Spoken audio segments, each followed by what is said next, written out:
Mayroong lumapit sa ating guys na kaibigan natin. Ano bang kailangan nito? Ayan guys, oh, nasa likod ng pampot. Ayan oh. Ayan guys. Ayan. Pawikan. Ayan guys, oh. Ayan. Ano bang kailangan mo? Gutom ka? Wala pa akong bibigay sa iyong pagkain. Wala pa akong huli.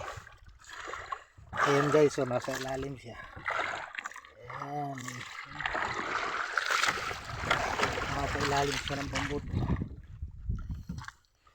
Testingan natin pag kuha guys kung baka may nakadikit na ano yan, yung kumi. Bakit lumapit siya? Nasa ilalim. Kung gustong umanito, ayan guys, oh. Ayan. Baka napapagod na. Ayan guys, oh. O baka merong gustong maghuli sa kanyang malaking isda. Parang gusto niyang sumampa guys. Testingan ko lang kunin. Baka may nakadikit na kumi sa katawan. Ayan guys, oh. Ayaw umalis. Ayan guys, natanggal ko na yung may nakadikit na sa kanya guys. Tapos mayroon pang maliliit na tatanggalan natin. Siguro nahihirapan lumangoy.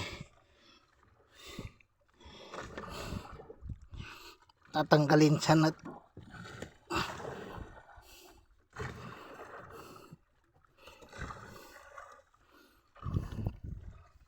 kawawa naman. Ayan, wala na guys, kasi parang nahirapan siyang lumangoy kanina. Parang may sugat siya, oh, dito sa ligo.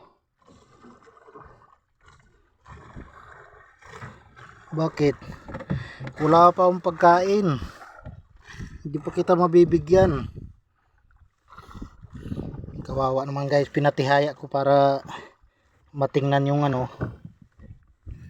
yan sa likod. Okay naman.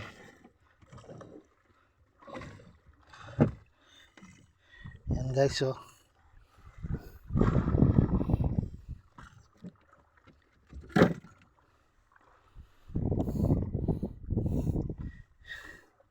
Yan, pakakawala natin guys.